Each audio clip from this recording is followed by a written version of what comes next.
O programa Uma Vida com Deus apresenta seu instante de meditação. Meu servo, fui eu quem te chamei para anunciar minha palavra, falar de mim aos perdidos e carentes, aos incrédulos e aos crentes. Fala o que eu te ordenar.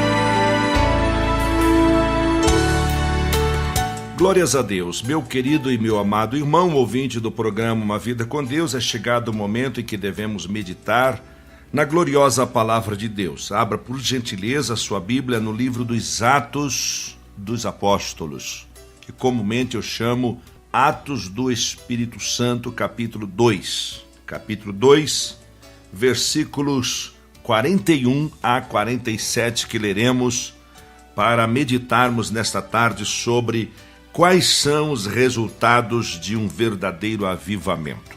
Quero mandar um abraço aqui, para o irmão Ezequiel, lá nos Estados Unidos. A esposa, a irmã Leia, diz: Pastor Rubem, o Ezequiel está no trabalho, ligadinho no programa.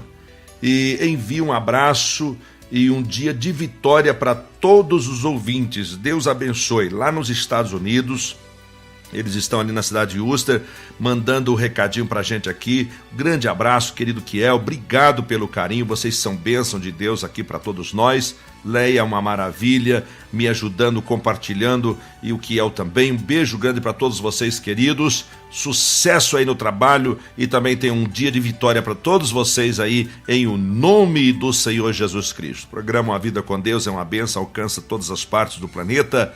E a gente está aí com irmãos queridos nos ajudando e divulgando sempre a programação. Vamos então para a meditação neste momento. É chegado o momento de meditarmos. Atos dos Apóstolos, capítulo 2, versos 41 a 47, assim lemos na doce e gloriosa palavra de Deus. De sorte, verso 41, que foram batizados os que de bom grado receberam a sua palavra, e naquele dia agregaram-se quase 3.000 almas, e perseveravam na doutrina dos apóstolos, e na comunhão, e no partir do pão, e nas orações. E em cada alma havia temor, e muitas maravilhas e sinais se faziam pelos apóstolos. Todos os que criam estavam juntos e tinham tudo em comum. Verso 44. 45 diz: vendiam as suas propriedades e fazendas e repartiam com todos, segundo cada um tinha necessidade. E perseverando unânimes todos os dias no templo. Onde? No templo. E partindo pão em casa, comiam juntos com alegria e singeleza de coração. Verso 47. Louvando a Deus e caindo na graça de todo o povo, e todos os dias acrescentava ao Senhor à igreja aqueles que se haviam de salvar. Amém. Até o verso 47 que temos lido do capítulo 2 do livro dos Atos dos Apóstolos. Querido e amado ouvinte, quais são os resultados de um avivamento? Nós já meditamos nessa semana, e graças a Deus que o Senhor tem falado fortemente aos nossos corações, baseado no que é o verdadeiro avivamento. Inclusive, eu agradeço muito a Leia, que me pediu que nós gravássemos e colocássemos no YouTube, e nós, com muita dificuldade, né? Eu tive que estudar bastante aqui para colocar, não ficou muito bom, mas está lá, graças a Deus. Hoje muitos irmãos podem estar revendo, né, sobre o verdadeiro avivamento. O que é o verdadeiro avivamento, baseado no livro do profeta Joel, capítulo 2, dos versos 12 a 14, por sinal tem uma audiência muito grande, o pessoal está compartilhando, eu agradeço muito isso, e graças a Deus, porque Deus tem falado conosco na sua palavra, e o povo tem sido abençoado. E ontem nós falamos também, e já gravamos, foi mais fácil, viu, Lenha? Foi mais fácil gravar. O que é necessário para se ter um verdadeiro avivamento baseado no segundo livro dos Reis, capítulo 4, dos versos 1 a 7. E hoje nós vamos conhecer quais são os resultados de um verdadeiro avivamento, tá? Todos sabemos, querido e amado irmão ouvinte do programa A Vida com Deus, que um avivamento, ele é avaliado não tanto pelos resultados do momento, é bom que se diga isso, mas ele é avaliado pelos resultados que se perderam. É isso que você ouviu, pelos resultados que se perderam, não tanto pelo que se pode ver no presente momento, mas pelo resultado que permanecerá depois que se passou certo tempo. Portanto, todo avivamento, querido e amado ouvinte, escute bem isso, deixa marca patente, ou deixam marcas patentes. Um exemplo do que é um avivamento, querido irmão e amigo ouvinte, é a passagem bíblica que nós lemos aqui em Atos capítulo 2, versos 41 a 47, os quais passo a refletir com você. Já no versículo 41, eu vejo aqui um exemplo fidedigno dentro da palavra de Deus, que marca um avivamento, está registrado aqui no versículo 41. De sorte que foram batizados os que de bom grado receberam a sua palavra, e naquele dia agregaram-se quase 3.000 almas. Observe aqui, queridos ouvintes, que menciona aqui no verso 41, que todos aqueles que escutaram o sermão do apóstolo Pedro, os que de bom grado receberam a palavra e fizeram a profissão de fé, estes foram batizados em água. Aqui está falando de obediência. Primeiro resultado de um verdadeiro avivamento é a obediência. Recebeu a palavra de bom grado, com alegria, com júbilo. A palavra não foi incômoda, a palavra não foi maldosa, a palavra não foi ferina, a palavra foi de bom coração, foi de bom alvitre. Deus mandou a palavra e todos quantos a receberam fizeram a sua profissão de fé, porque Pedro diz: cada um de vós seja batizado em nome de Jesus. Aqui a profissão de fé é aquele ato nobilíssimo de levantar a mão e dizer: eu aceito Jesus como meu Salvador. Portanto, esse é o primeiro batismo em que um cristão, ao entrar no cristianismo, faz, é aceitar a Jesus Cristo como seu Salvador, é receber o batismo em nome do Senhor Jesus Cristo. E aí sim, sendo ensinado, depois da profissão de fé, ser batizado em águas em nome do Pai, do Filho e do Espírito Santo, como Jesus ensina no Evangelho de Mateus capítulo 28. Logo, querido ouvinte, o batismo foi um ato de obediência ao mandamento que Jesus Cristo cita lá em Marcos capítulo 16 e verso 16, dizendo o escritor: quem crer e for batizado será salvo. Portanto, meu amado ouvinte, não se pode pensar em avivamento se a pessoa não sente um profundo desejo de obedecer a Deus. Repito, não se pode falar e pensar em avivamento se a pessoa que recebeu a palavra, e se não a recebeu de bom grado, ela fatalmente não sentirá um desejo profundo de obedecer a Deus. Mas todos quantos recebem a palavra no seu coração e de bom grado, estas têm o desejo profundo de obedecer a Deus e os seus mandamentos.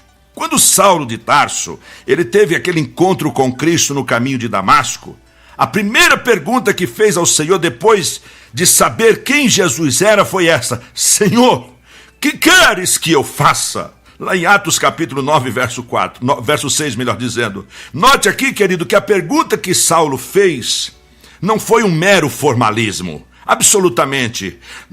Foi uma pergunta que revelava uma disposição interior de obedecer ao Senhor em tudo. Note que ele disse: Senhor. Ele atribuiu ao senhorio do Senhor Jesus Cristo.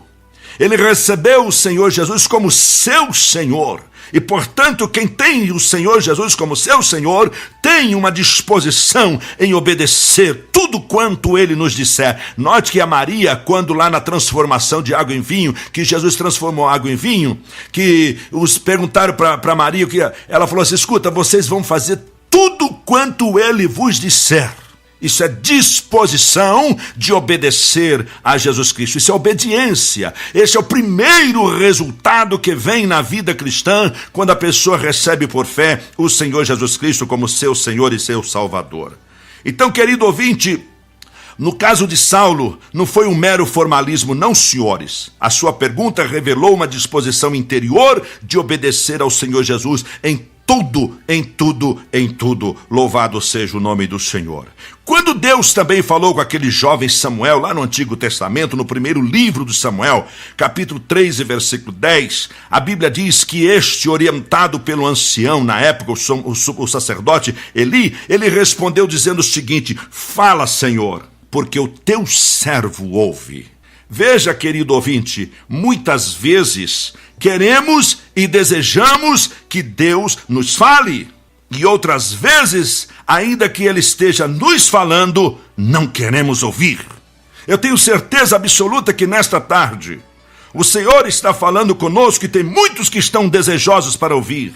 Mas há muitos que Deus está falando e ele não tem absolutamente um mínimo de interesse em ouvir o que Deus fala ao seu coração. Portanto, o primeiro resultado de um avivamento é a obediência. Louvado seja o nome do Senhor. Segundo resultado que eu vejo aqui se encontra nos versos 42 até o 47. A parte B do versículo 41 diz assim: agregaram-se quase 3.000 almas, ou seja, pessoas.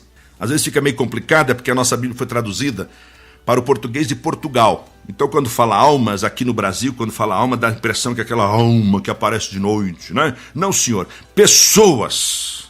Quase 3.000 pessoas reuniram-se, agregaram-se, estiveram presentes nesse culto. Foram batizadas apenas as que creram. As que de bom grado receberam a palavra. A Bíblia não diz quantos. Então, muito cuidado aí que tem gente pregando que 3.000 almas foram batizadas. Cuidado que a Bíblia não está dizendo isso. Porém, querido e amado ouvinte, esta multidão de novos adeptos e frequentadores, junto com os novos convertidos, não era um simples amontoado de pessoas, como se observa normalmente nos desfiles de ruas, nas chamadas marchas, até marchas para Jesus, nos estádios. Não, senhores, nos desfiles, queridos, nas chamadas marchas para Jesus e nos estádios, as pessoas se reúnem para assistir um determinado evento que esteja ocorrendo.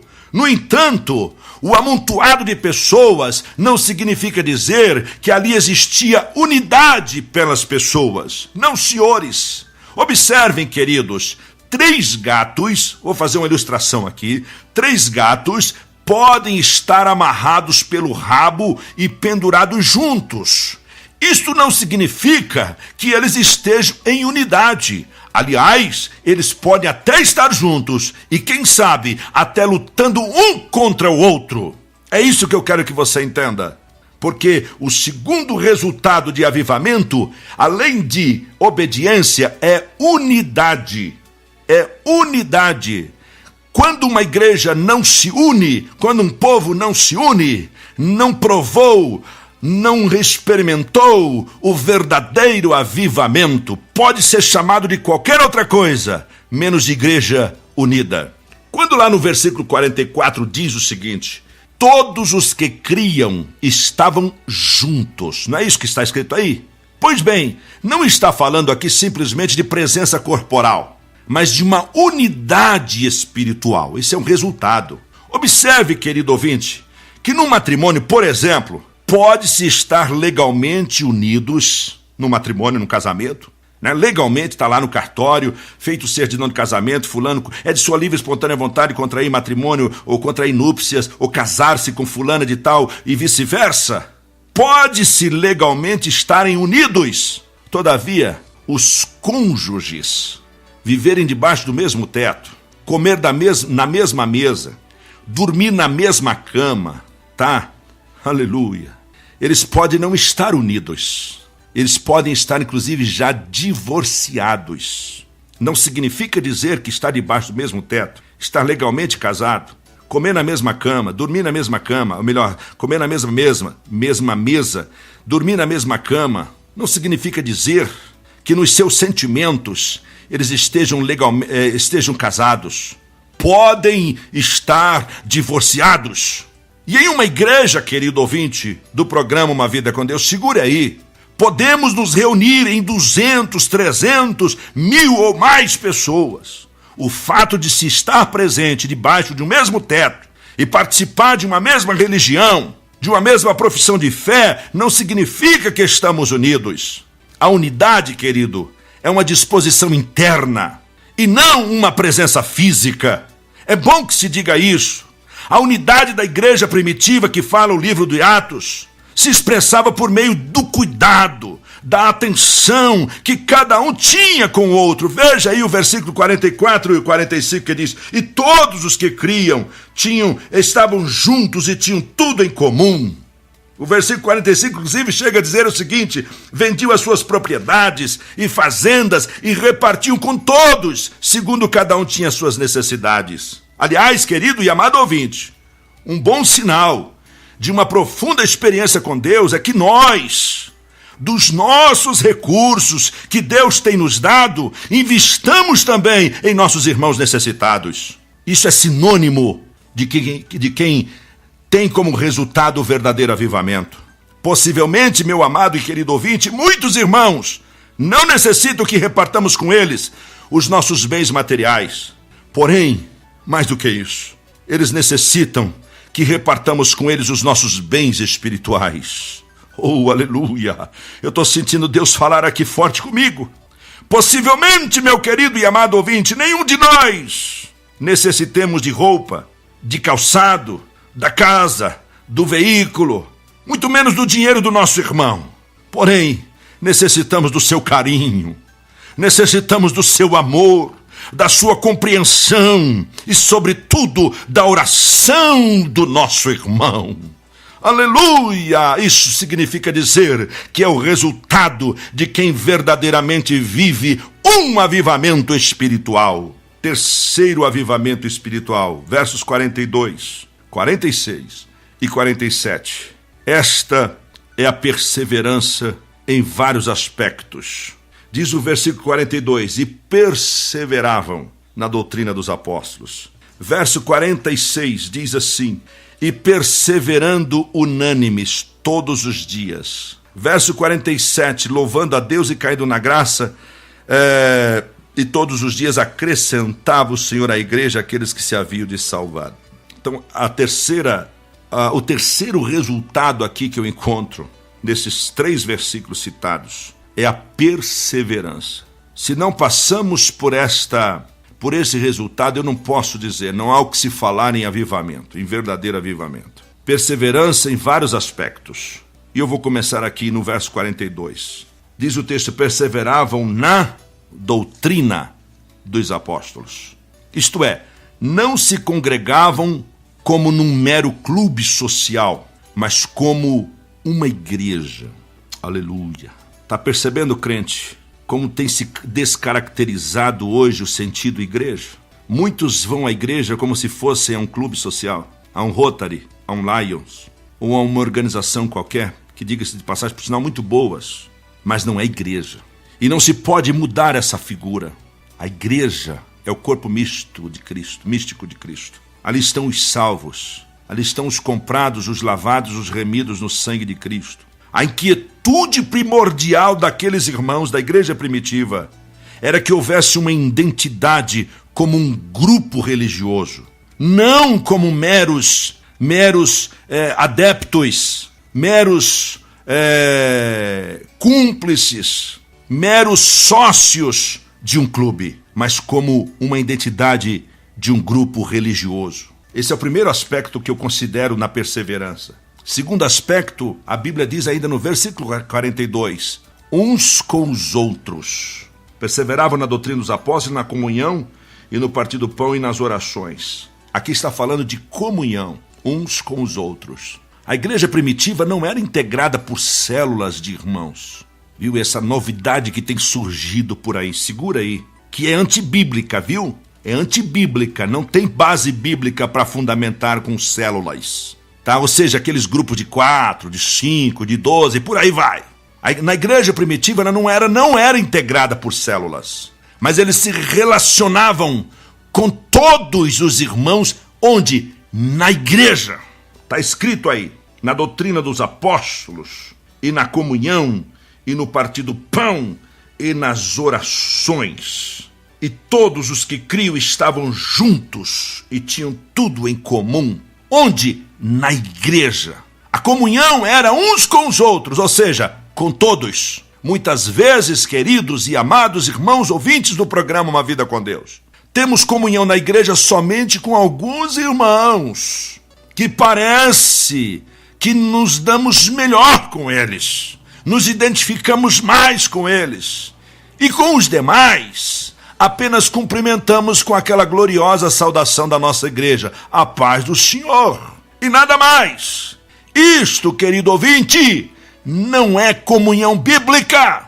Versículo 42 diz que, inclusive, no partir do pão, muito se tem discutido sobre este, vou abrir aqui uma aspa, partir do pão do versículo 42 e do verso 43, que inclusive refere-se a alguns estudiosos sobre a ceia do Senhor, ou até mesmo as refeições diárias feitas nas nossas casas. Até certo ponto, querido, a discussão ela é irrelevante, porque na Bíblia, comer aqui fala-se que a palavra de Deus é alimento e, portanto, nos alimenta. Já a ceia do Senhor é um sinal de nossa comunhão com Cristo. Como em uma casa não se pode conceber que os membros de uma família comam junto dia após dias, mês após meses, sem ter harmonia entre si, é também, querido ouvinte, inconcebível que na igreja de Cristo tomemos a ceia do Senhor mês após mês sem ter harmonia uns com os outros. É inconcebível. Então, se você não tem comunhão com seu irmão, você não pode participar da ceia do Senhor. Não pode cear junto. Precisa haver reconciliação. Porque você não vai cear só com aquele grupo de amigos. Vou abrir aspas aqui de novo. Amigos. Porque na igreja nós somos membros uns dos outros, diz a Bíblia. E o verso 42 ainda complementa um outro aspecto, além do partir do pão. Além da comunhão, partir do pão, também nas orações. Talvez, querido ouvinte, esta seja a perseverança que determinou as outras quando a igreja se une para perseverar nas orações. O restante vem como um complemento, eu diria até.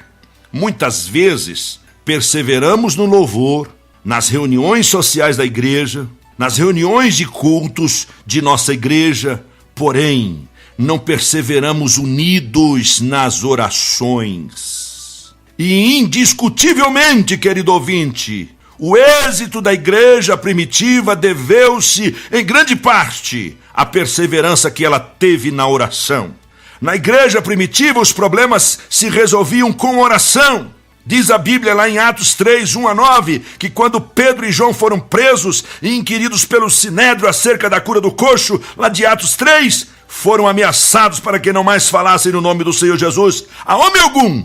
E em Atos capítulo 4, versos 16, 17 e 18, a Bíblia diz que eles foram soltos. Eles foram soltos quando os irmãos estavam reunidos em oração. A Bíblia diz que eles chegaram e voltaram a encontrar aqueles irmãos em oração, quando Rode foi lá e abriu a porta. Quando Pedro também foi preso aí novamente, e Herodes, com a intenção de matá-lo como matou João, decapitado, a igreja fazia, a Bíblia diz em Atos 12, verso 5, fazia contínua oração por ele. Enquanto que muitos, queridos, em nossos dias, estão procurando a polícia, estão procurando o judiciário, estão procurando aí a imprensa, estão procurando os holofotes, a despeito dos problemas sociais. Não, precisa ir na mídia, precisa falar, precisa defender. Quem defende a igreja é Cristo, quando a igreja está em oração. Tem pessoas que querem estrelato, quer aparecer na mídia, quer se dizer como defensor da igreja. A igreja não precisa de defensor, porque quem a defende é Cristo. Se o meu povo que se chama pelo meu nome se humilhar, orar, se arrepender, eu ouvirei do céu, sararei, perdoarei os seus pecados e sararei a sua terra, diz o Senhor assim.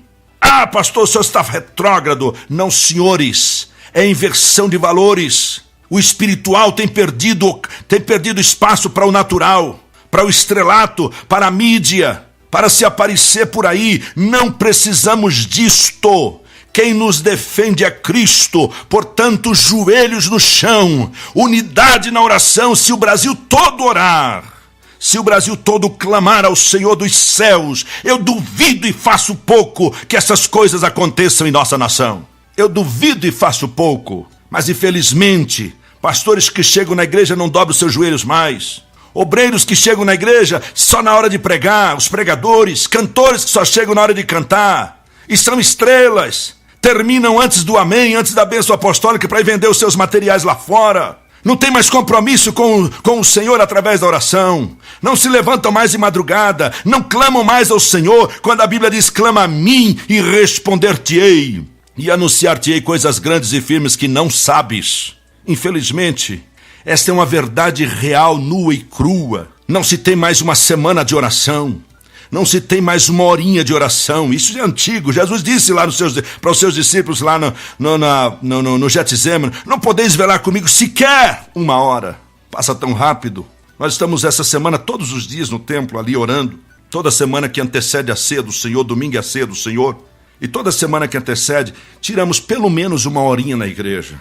E eu estou louvando ao Senhor que a nossa igreja está aprendendo o caminho da oração. Ontem estávamos ali em muitos irmãos. Uma oração fervorosa, clamando com lágrimas, sentindo a presença do Senhor. Está aí porque Deus está nos abençoando. E as investidas de Satanás se levantam. Mas é se levantar para cair. Porque ninguém resiste uma igreja de joelhos. Ninguém resiste um crente que ora. Porque Deus tem compromisso com aquele que o busca. Pois bem, o versículo 46 diz que eles estavam também no templo.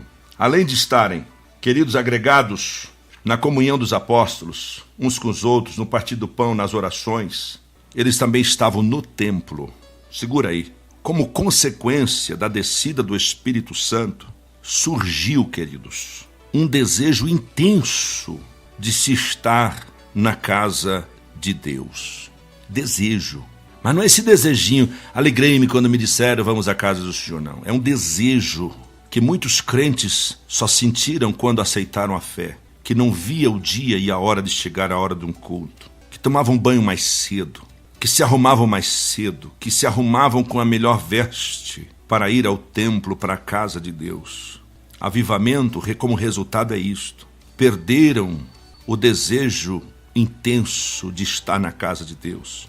Muitos arrumam um pretexto, arrumam uma festa, arrumam uma saidinha, arrumam uma desculpa, uma visitinha. Arruma um aniversário no dia e no horário do culto. Arruma um compromisso no dia e no horário do culto. Você não está percebendo que isso é o diabo atuando na sua vida, querido? Roubando aquele desejo intenso que se deve ter de ir à casa de Deus e prestar-lhe culto. Você não está percebendo isso, não? Que o diabo arruma alguma coisinha. Eu tenho que lavar roupa. Eu tenho que limpar a casa. Eu trabalho a semana toda, eu não tenho tempo, eu tenho que fazer trabalho da faculdade, tenho que preparar meu TCC, eu tenho que fazer aquilo, e se você for ver, não tem mais tempo para nada. Agora é interessante, tem tempo para uma praia, arruma, tem tempo para uma viagem, dá os seus pulos e arruma até dinheiro demais. Entra em cartão de crédito, faz dívida, faz financiamento, compra passagem parcelada, mas arruma, dá um jeitinho. Agora, aquele desejo de estar na casa de Deus, deixa para tomar banho 10 minutinhos antes de começar o culto. Aí chega atrasado e entra desfilando, como se o corredor central do templo fosse uma passarela de modas, onde se exibe o sapato, onde se exibe o terno, a bolsa de marca Vitor Hugo. É Vitor Hugo, é? Sei lá os nomes aí, esses nomes aí. É exatamente isto. E você olha para aquela pessoa durante o culto, ela não abre a boca para cantar ao Senhor. Vamos ficar de pé e vamos orar. Também se levanta, mas a sua oração ela consulta o celular antes, para ver se não... Quem que mandou a mensagem, nem sai do Facebook, já para ver quem que mandou recado lá para ela ou para ele. Então oração mesmo, que é bom, já era. Você está desviado, meu irmão. E o Espírito Santo de Deus está chacoalhando a tua vida nessa tarde, dizendo: volta-te para a alegria do teu primeiro amor. Volta, você perdeu. E a Bíblia diz: cuidado para não perder aquilo que já ganhamos. Paulo diz: aquele que está em pé, olhe, não caia. Muitos já perderam o desejo. E olhe, diga-se de passagem, se eu perdi o desejo de estar na casa do Senhor, eu já não tenho mais desejo de falar com Ele em oração. Não tenho mais desejo de consagrar a minha vida. Não tenho mais desejo de orar e ler a palavra do Senhor na noite e na madrugada. Não tenho mais desejo de cantar. Não tenho mais desejo de fazer nada. O Salmo 84, já para finalizar, porque nosso horário não me permite ir mais além. Salmo 84 aqui é o cântico daquele que encontra deleite, sabe onde? Na casa de Deus. Escute isso. Quão amáveis são os teus tabernáculos, Senhor dos exércitos. A minha alma está anelante e desfalece pelos átrios do Senhor. O meu coração e a minha carne clamam pelo Deus vivo. Até o pardal encontrou casa, e a andorinha ninho para si e para sua prole, junto dos teus altares, Senhor dos exércitos, Rei meu e Deus meu. Bem-aventurados os que habitam em tua casa, louvar-te-ão continuamente. Bem-aventurado o homem cuja força está em ti, em cujo coração estão os caminhos aplanados, o qual, passando pelo vale de Baca, faz dele uma fonte, a chuva também enche os seus tanques. Vão indo de força em força, cada um deles em Sião aparece perante Deus. Senhor, Deus dos exércitos, escuta a minha oração. Inclina os ouvidos, ó Deus de Jacó. Olha, ó Deus, escudo nosso, e contempla o rosto do teu ungido. Porque vale mais um dia nos teus átrios do que em outra parte 1000 dias. Preferiria estar à porta da casa do meu Deus a habitar nas tendas da impiedade. Porque o Senhor Deus é um sol e escudo.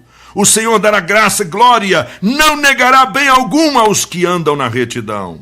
Senhor dos exércitos, bem-aventurado o homem que em ti põe a sua confiança.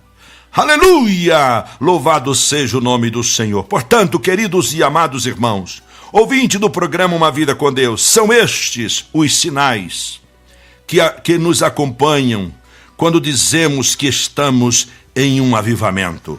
Primeiro sinal é obediência. Segundo, unidade. Terceiro, perseverança. Teríamos muitos outros a falar nesta tarde. Todavia, foi o que o Espírito Santo de Deus mandou falar ao seu coração. Curva a sua cabeça, feche os teus olhos e comigo, neste momento, ore a oração da fé.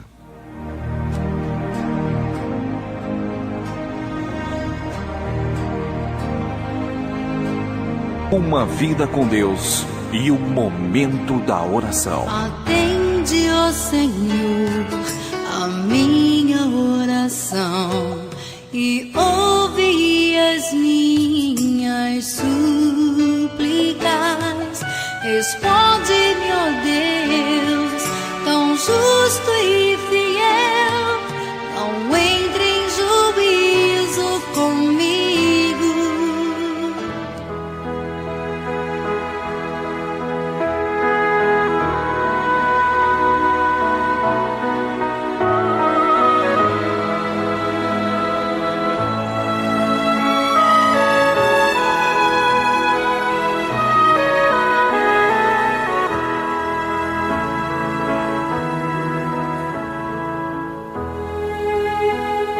Amado Jesus, amado Salvador nosso, meu amado Deus e meu querido Pai Celestial, a quem tributo toda a honra, glória, louvor e adoração.